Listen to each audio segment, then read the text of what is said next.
Super સહેલિયાથી હું દીપા. ચલો તમે બટાકાના ભજીયા તો બનાવતા જ હશો, પણ આજે એક પરફેક્ટ ટિપ્સ અને ટ્રિક્સ સાથે બતાવું. 2 બટાકા લીધા છે, મીડિયમ સાઇઝના બટાકા લેવાના છે. છાલ બિલકુલ કાઢવાની નથી, સરખી રીતે એને ધોઈ લેવાના છે. બિલકુલ માટીનો ભાગ ન રહે એ રીતે એને સરખી રીતે ધોઈ અને પછી એક પ્લેટમાં કે બાઉલમાં પાણી લઈ લઈશું અને પાણીની અંદર બટાકાને આ રીતે સ્લાઈસ કરી દઈશું. બટાકાની એક સરખી લાંબી સ્લાઈસ પડે એટલે આપણે આ રીતે એને ઊભો રાખીને સ્લાઈસ કરીશું. સ્લાઇઝરથી પણ કરી શકો છો, કાં પછી ચપ્પુ વડે પણ તમે આ રીતે એની સ્લાઈસ કરી શકો છો. સાધારણ જાડી એવી સ્લાઈસ આપણી તૈયાર છે. બટાકાને પાણીમાં જ રાખવાના છે એટલે બિલકુલ કાળા ના પડે. તો આ રીતે બધી સ્લાઈસ તૈયાર કરી લેવાની છે. બીજી બાજુ આપણે આને પાર બોઇલ કરવાના છે, એટલે કે હાફ કૂક કરવાના છે. 50% જેટલા બટાકાને બોઇલ કરવાના છે, એટલે તપેલીમાં પાણી ગરમ કરી દઈશું.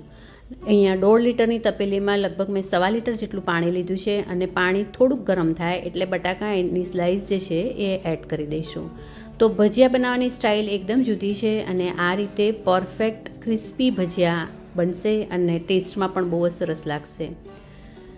આગળ જોતા રહો, ઘણા બધા એવા ઇન્ગ્રેડિયન્ટ્સ આપણે એડ કરવાના છે અને આપણે આજે જે ભજીયા બનાવવાના છે એનું ટેક્સચર અને ટેસ્ટ બહુ જ જુદો અને સરસ લાગશે.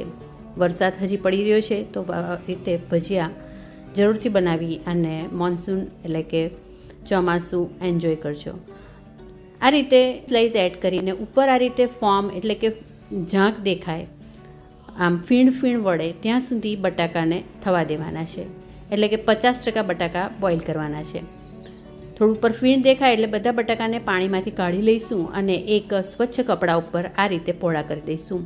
પાણીનો બધો ભાગ ડ્રાય થઈ જાય એવું કરવાનું છે, એટલે બધી સ્લાઈસને આ રીતે આપણે એક કોરા કપડા ઉપર લઈ લઈશું.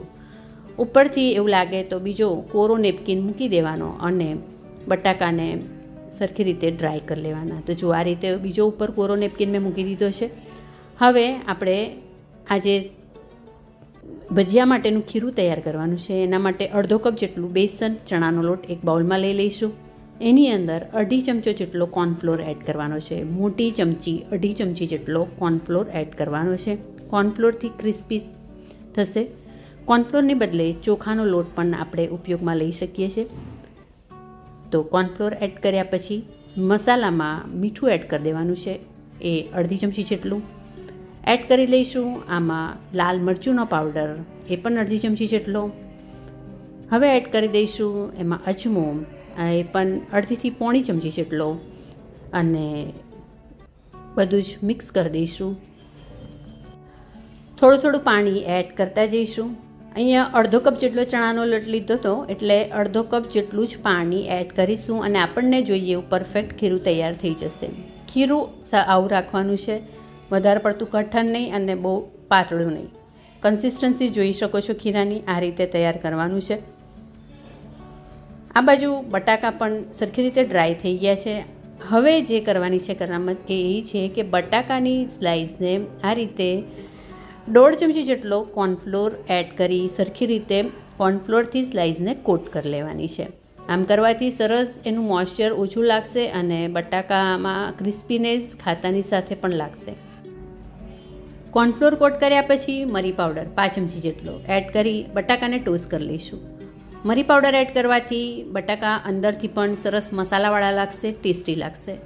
તો આ 2 વસ્તુ તમે બટાકાના ભજીયા બનાવો તો જરૂરથી એકવાર ટ્રાય કરજો. આનાથી ભજીયાનો ટેસ્ટ બહુ જ સરસ લાગતો હોય છે અને ક્રિસ્પી પણ સારા થતા હોય છે.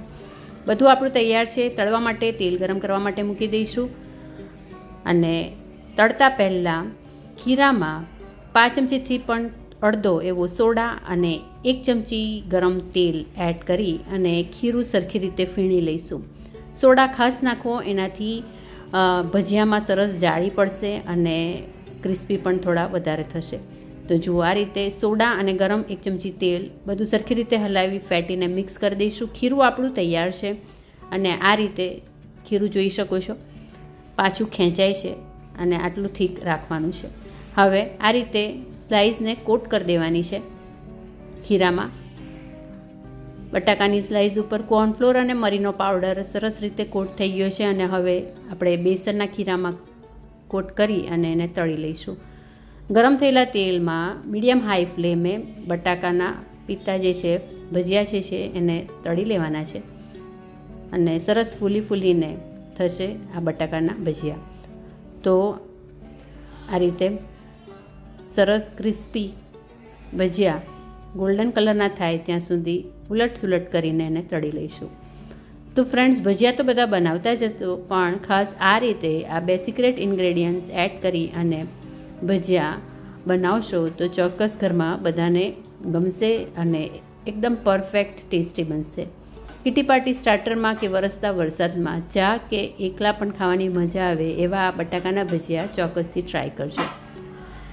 સુપર સહેલિયા ઉપર ઘરના જ મસાલામાંથી રોજિંદી રેસિપીમાં થોડા ઘણા ફેરફાર કરીને પરફેક્ટ કેવી રીતે રેસિપી બનાવી શકીએ એ જોતા રહેજો. ઘણી બધી નવી રેસિપી બતાવતા રહીશું અને ચેનલને હજી સુધી સબસ્ક્રાઈબ ન કરી હોય તો ચોક્કસ કરજો.